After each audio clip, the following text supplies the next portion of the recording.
السلام علیکم ورحمۃ اللہ وبرکاتہ۔ بسم اللہ الرحمن الرحیم۔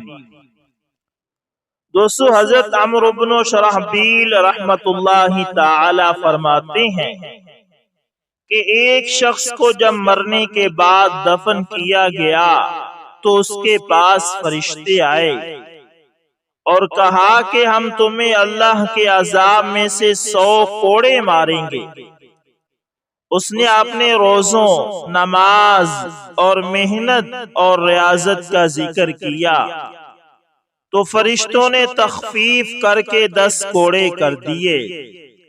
اس نے دوبارہ بات چیت کی تو معاملہ 1 کوڑے پر آ کر ٹھہر گیا اور کہا کہ بس یہ ضروری ہے۔ چنانچہ فرشتوں نے 1 کوڑا مارا تو پوری قبر آگ سے بھر گئی اور اس کو ہوش نہ رہا۔ جب ہوش آیا تو اس نے پوچھا کہ مجھے یہ کوڑا کس غلطی کے بدلے مارا گیا ہے؟ تو فرشتوں نے بتایا کہ تو ایک دن سو کر اٹھا تو تو نے نماز پڑھی مگر تو نے وضو نہیں کیا تھا، اور ایک مرتبہ ایک مظلوم شخص نے مدد مانگی تو نے اس کی مدد نہیں کی۔ غسل جنابت نہ کرنے والے شخص کا انجام۔ حضرت ابان بن عبداللہ بجلی رحمت اللہ تعالی کا بیان ہے کہ ہمارا ایک پڑوسی وفات پا گیا۔ ہم نے اس کی تجہیز و تکفین کے لیے جب قبر کھودی تو اس میں سے بلی کے مشابہ ایک جانور نمودار ہوا۔ اس کو قبر سے بھگانے کی بہت کوشش کی گئی لیکن وہ نہ بھاگا۔ گورکن نے کدال اس کی پیشانی پر ماری مگر پھر بھی وہ نہ بھاگا۔ مجبور ہو کر دوسری قبر کھودی گئی، اس قبر میں بھی اسی طرح جانور نکل آیا اور کسی طرح سے بھی وہ جانور وہاں سے نہ ہٹا۔ ہم مجبور ہو کر تیسری قبر کھودنے لگے۔ جب تیسری قبر کی لحد تیار ہوئی تو اچانک وہ جانور اس سے بھی نکل پڑا اور کسی صورت نہ بھاگا۔ ہم لوگ مجبور ہو گئے اور اسی میں دفن کر دیا۔ فلما سوا علیہ اللبن سمعنا قعقعة عظیمة فذهبوا إلى امرأته فقالوا يا هذه ما كان عمل زوجك وحدثوها ما رأوا فقالت كان لا يغتسل من الجنابة۔ فرماتے ہیں کہ دفن کے بعد ہم نے اس کی ہڈیوں کی آواز سنی۔ یہ ایسا عجیب واقعہ تھا کہ پہلے کبھی پیش نہ آیا تھا۔ ہم نے اس شخص کی بیوی سے واقعہ بیان کر کے دریافت کیا کہ تیرا خاوند کیا عمل کرتا تھا؟ اس نے بتایا کہ وہ غسل جنابت نہیں کرتا تھا۔ بے وضو نماز پڑھنے اور لوگوں کی خفیہ باتیں سن کر پھیلانے والی عورت کا انجام۔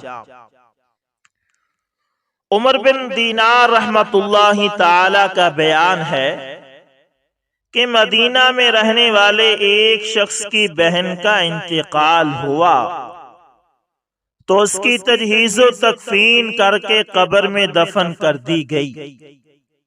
اس کی تدفین کے بعد بھائی جب گھر آیا تو اس کو یاد آ گیا کہ ایک تھیلی قبر ہی میں بھول آیا ہوں۔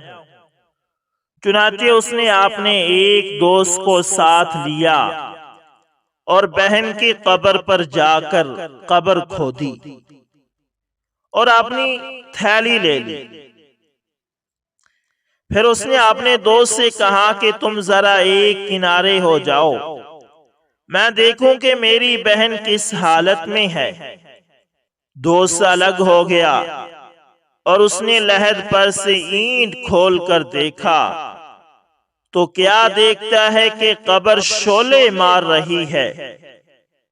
اس نے فوراً اینٹ اپنی جگہ پر رکھ کر قبر کو بند کر دیا اور گھر آ کر اپنی ماں سے اس کا حال پوچھا۔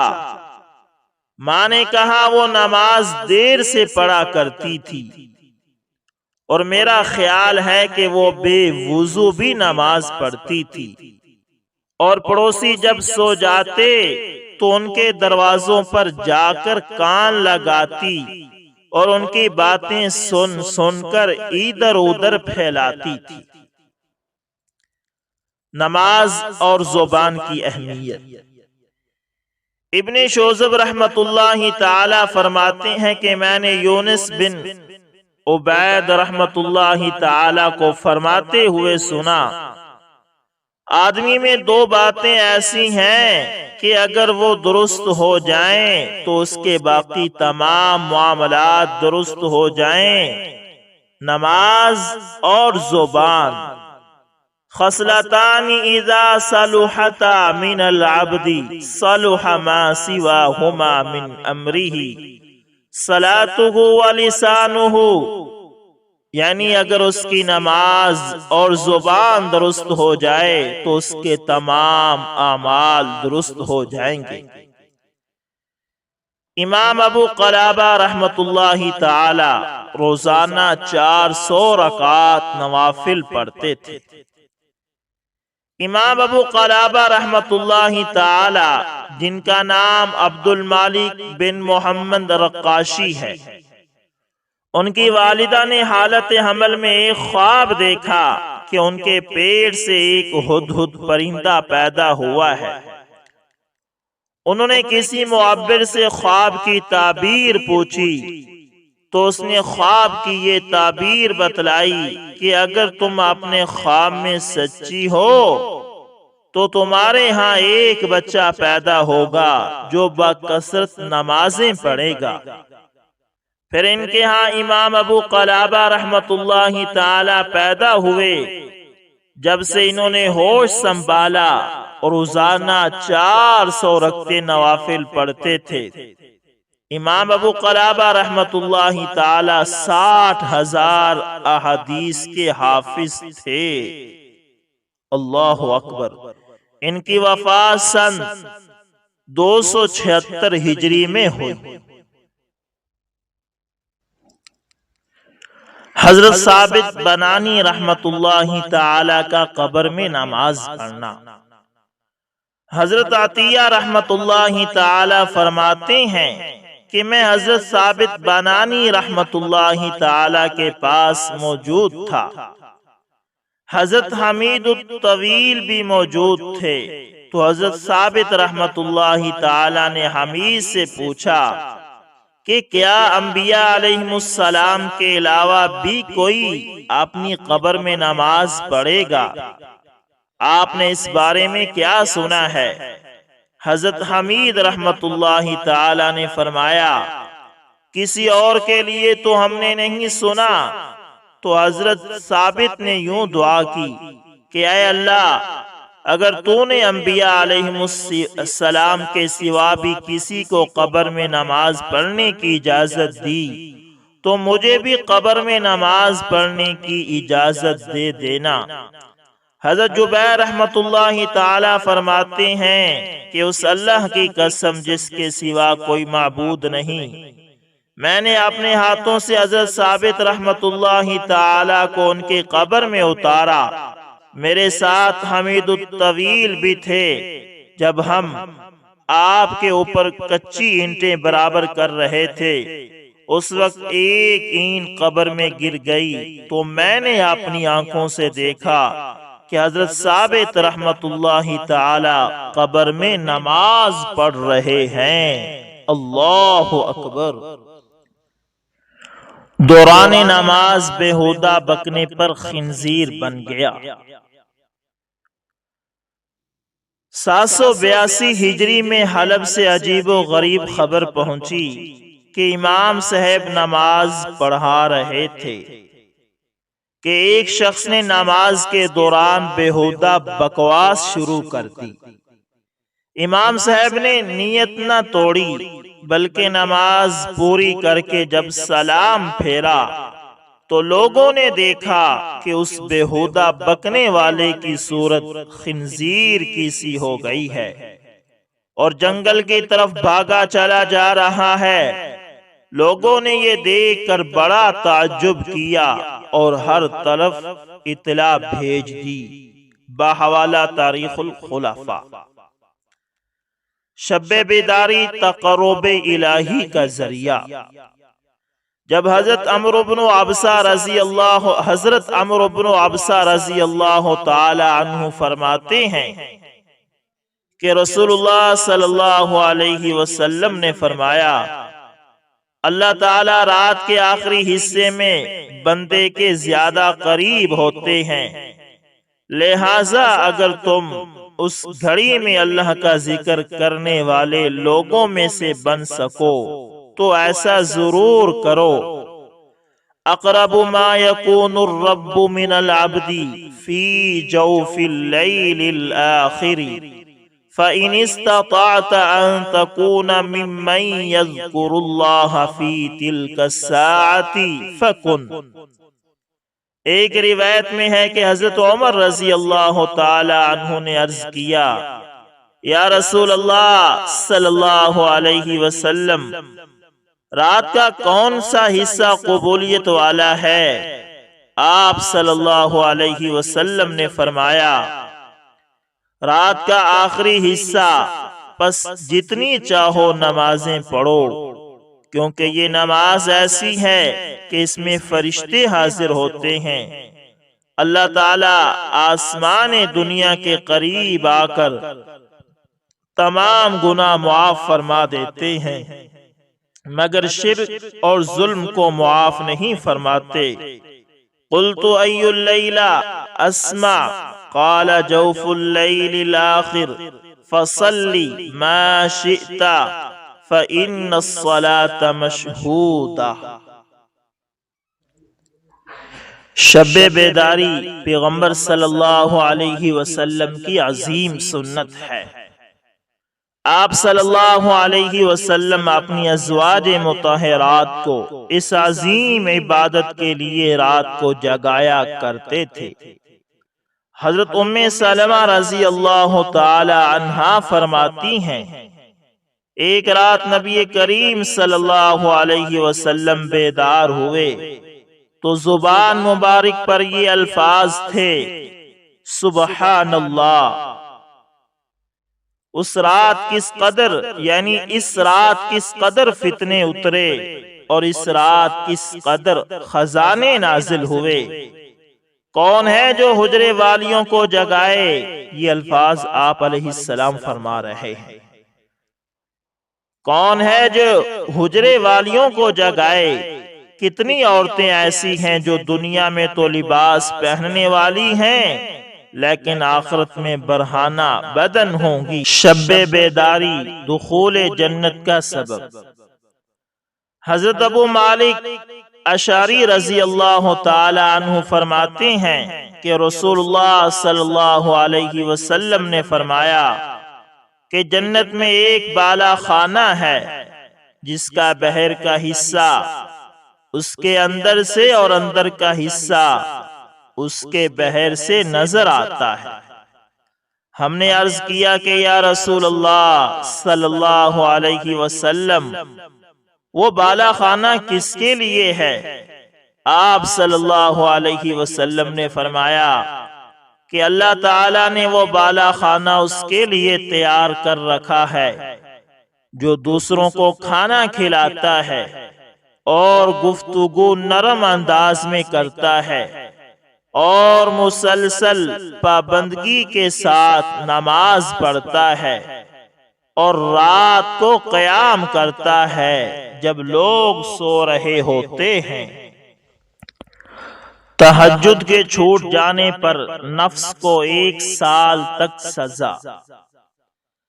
حضرت تمیم داری رضی اللہ تعالی عنہ مشہور صحابی ہیں۔ ایک رات نیند کے غلبے کی وجہ سے تہجد کی نماز فوت ہو گئی۔ انہیں بڑا افسوس ہوا۔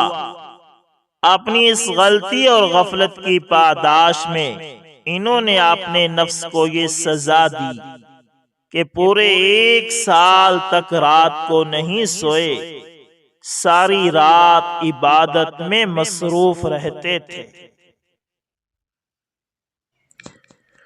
حضرت علامہ یوسف بنوری رحمت اللہ تعالی اور تہجد کا اہتمام۔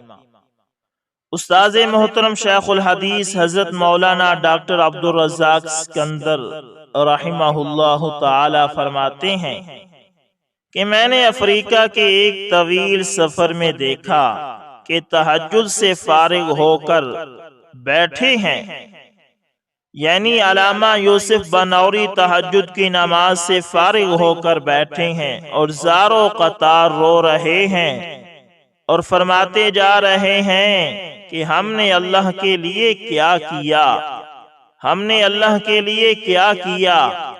نماز کے اہتمام کا یہ حال تھا کہ زمبا ایئرپورٹ سے جب شہر کی طرف روانہ ہوئے تو وہاں کے حضرات نے عرض کیا کہ عصر کی نماز شہر میں پہنچ کر پڑھیں گے، مگر ایئرپورٹ شہر سے کافی دور تھا۔ جب راستے میں دیکھا کہ سورج کے متغیر ہونے کا خطرہ ہے تو سختی سے موٹریں رکوا دی اور تیمم فرمایا اور ایک طرف گھاس پر باجماعت نماز ادا کی اور فرمایا کہ اب اطمینان ہو گیا۔ سفر و حضر میں تہجد کی نماز علامہ یوسف بنوری رحمت اللہ تعالی کا مستقل معمول تھا۔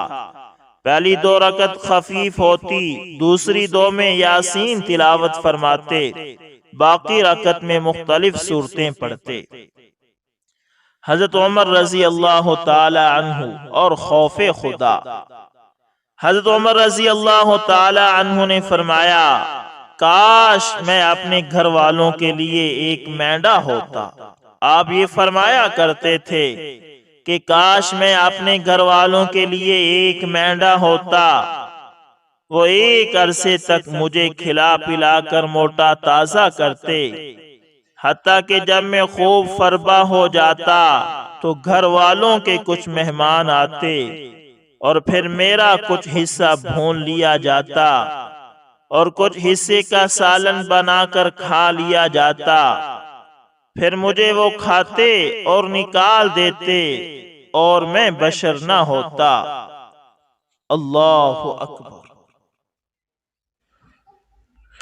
حضرت عبداللہ بن عمر رضی اللہ تعالی عنہما سے مروی ہے، فرماتے ہیں کہ ایک مرتبہ حضرت عمر رضی اللہ تعالی عنہ کا سر میری ران پر تھا۔ یہ آپ کے مرض الموت کا واقعہ ہے۔ حضرت عمر رضی اللہ تعالی عنہ نے فرمایا، میرا سر زمین پر رکھ دو۔ میں نے عرض کیا، آپ کا سر میری ران پر ہے، مجھے اس سے کوئی تکلیف نہیں، آپ پریشان نہ ہوں۔ لیکن حضرت عمر رضی اللہ تعالی عنہ نے فرمایا، نہیں، تم زمین پر رکھ دو۔ چنانچہ میں نے آپ کا سر مبارک زمین پر رکھ دیا۔ پھر آپ نے آہوزاری کے ساتھ کہا، ہلاکت و تباہی ہے میری اور میری ماں کی، اگر میرے پروردگار نے مجھ پر رحم نہ کیا۔ اللہ۔ سیدنا عثمان ذو النورین رضی اللہ تعالی عنہ اور خوف خدا۔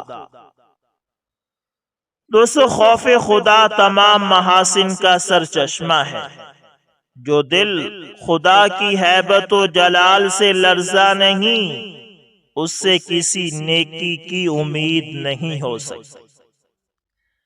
حضرت عثمان رضی اللہ تعالی عنہ اکثر خوف خداوندی سے آبدیدہ رہتے۔ موت، قبر اور عاقبت کا خیال ہمیشہ دامن گیر رہتا۔ سامنے سے جنازہ گزرتا تو کھڑے ہو جاتے اور بے اختیار آنسو نکل آتے۔ مقبروں سے گزرتے تو اس قدر روتے کہ داڑھی تر ہو جاتی۔ لوگ کہتے کہ دوزخ اور جنت کے تذکروں سے تو آپ پر اس قدر رقت طاری نہیں ہوتی، آخر مقبروں میں کیا خاص بات ہے کہ انہیں دیکھ کر آپ بے قرار ہو جاتے ہیں؟ حضرت عثمان رضی اللہ تعالی عنہ فرماتے کہ قبر آخرت کی سب سے پہلی منزل ہے، اگر یہ معاملہ آسانی سے طے ہو گیا تو پھر تمام منزلیں آسان ہیں، اور اگر اس میں دشواری پیش آئی تو تمام مرحلے دشوار ہوں گے۔ ان القبر اول منزل من منازل الاخرہ فإن نجا منه فما بعده أيسر منه فإن لم ينجو منه فما بعده أشد منه فما بعده أشد منه۔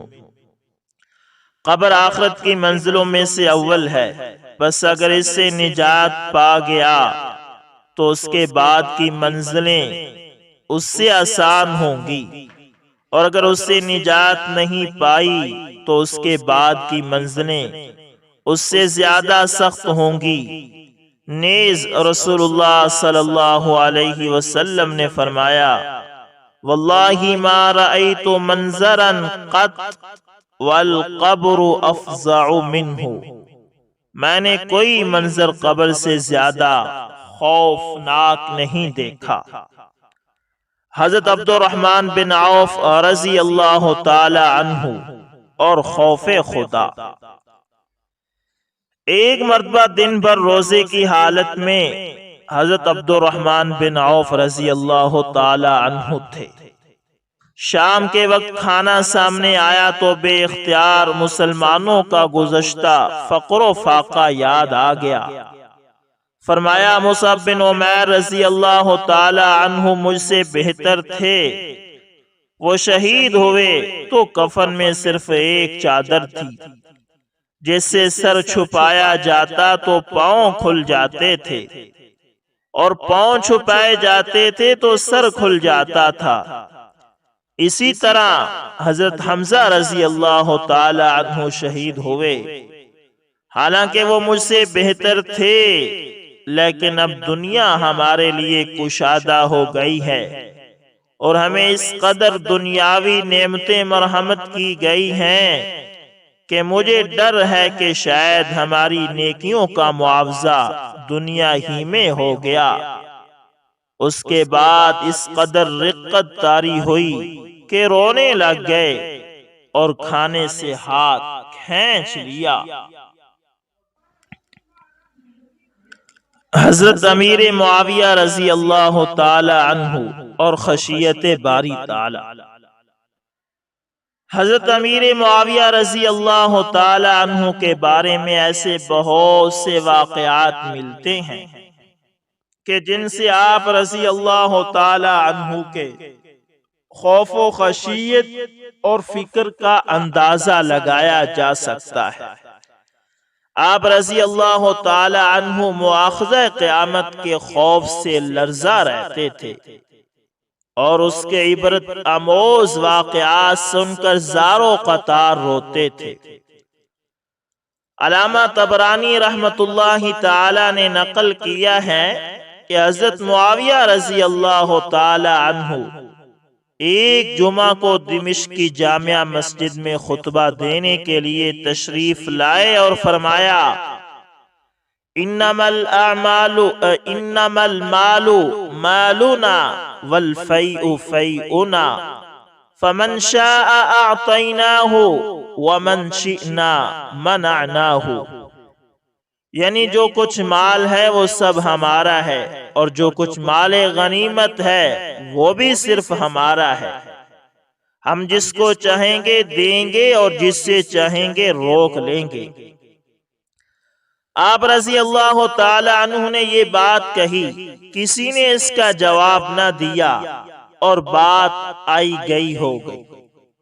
دوسرا جمعہ آیا اور آپ خطبے کے لیے تشریف لائے تو آپ نے پھر یہی بات دوبارہ دہرائی، پھر کسی نے جواب نہ دیا اور خاموشی طاری رہی۔ تیسرا جمعہ آیا اور آپ نے پھر یہی فرمایا، یعنی یہ سب کچھ ہمارا ہے، جسے چاہیں ہم دیں، جس سے چاہیں لے لیں۔ آپ نے جب یہ فرمایا تو ایک آدمی کھڑا ہوا اور کہنے لگا، ہرگز نہیں، مال ہمارا ہے اور غنیمت کا مال بھی ہمارا ہے، جو ہمارے اور اس کے درمیان حائل ہوگا، ہم تلواروں کے ذریعے اللہ تک اس کا فیصلہ لے جائیں گے۔ یہ سن کر حضرت معاویہ رضی اللہ تعالی عنہ منبر سے اتر آئے اور اس آدمی کو بلایا اور اندر لے گئے۔ لوگوں میں چوما گویاں ہونے لگی۔ آپ رضی اللہ تعالی عنہ نے حکم دیا کہ سب دروازے کھول دیے جائیں اور لوگوں کو اندر آنے دیا جائے۔ لوگ اندر گئے تو دیکھتے ہیں کہ وہ حضرت امیر معاویہ رضی اللہ تعالی عنہ کے ساتھ بیٹھا ہوا ہے، اور حضرت امیر معاویہ رضی اللہ تعالی عنہ فرما رہے ہیں کہ اللہ اس شخص کو زندگی عطا فرمائے، اس نے مجھے زندہ کر دیا۔ میں نے نبی کریم صلی اللہ علیہ وسلم سے سنا تھا، آپ صلی اللہ علیہ وسلم نے فرمایا، میرے بعد کچھ حکمران ایسے آئیں گے جو غلط بات کہیں گے اور ان پر نکیر نہیں ہوگی، اور ایسے حکمران جہنم میں جائیں گے۔ تو میں نے یہ بات پہلے جمعے کو کہی اور کسی نے جواب نہ دیا، تو میں ڈرا کہیں میں بھی ان حکمرانوں میں سے نہ ہو جاؤں۔ پھر دوسرا جمعہ آیا تو مجھے اور فکر ہوئی، یہاں تک کہ تیسرا جمعہ آیا اور اس شخص نے میری بات کی نکیر کی اور مجھے ٹوکا، تو مجھے امید ہوئی کہ میں ان حکمرانوں میں سے نہیں ہوں۔ حضرت عبداللہ بن عمر رضی اللہ تعالی عنہ اور عبادت و ریاضت۔ آپ رضی اللہ تعالی عنہ بڑے عبادت گزار اور شب بیدار تھے۔ اوقات کا بیشتر حصہ عبادت الہی میں صرف ہوتا۔ حضرت نافع رضی اللہ تعالی عنہ روایت کرتے ہیں کہ ابن عمر رضی اللہ تعالی عنہ رات بھر نماز پڑھتے تھے۔ صبح کے وقت مجھ سے پوچھتے کہ صبح کی سفیدی نمودار ہو گئی؟ اگر ہاں کہتا تو پھر طلوع سحر تک استغفار میں مشغول ہو جاتے، اور اگر نہیں کہتا تو بدستور نماز میں مشغول رہتے۔ تلاوت قرآن سے بڑا شغف تھا، ایک رات میں پورا قرآن ختم کر دیتے۔ حج کا کسی سال ناغا نہیں ہوا، حتیٰ کہ فتنہ کے زمانے میں بھی، جبکہ مکہ بالکل غیر معمون حالت میں تھا، انہوں نے حج نہ چھوڑا۔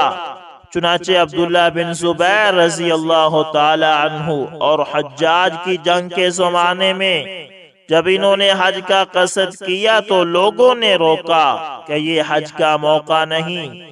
فرمایا کہ اگر کسی نے روک دیا تو اسی طرح رک جاؤں گا جس طرح آپ صلی اللہ علیہ وسلم کو دشمنوں نے روکا تھا، صلح حدیبیہ کے وقت روکا تھا، اور اگر نہ روکا تو سعی اور طواف پورا کروں گا۔ چنانچہ صرف اس لیے کہ آپ صلی اللہ علیہ وسلم نے صلح حدیبیہ کے موقع پر عمرہ کی نیت کی تھی، انہوں نے اس موقع پر عمرہ کی نیت کی کہ آپ صلی اللہ علیہ وسلم کے اس واقعے سے مشابہت ہو جائے۔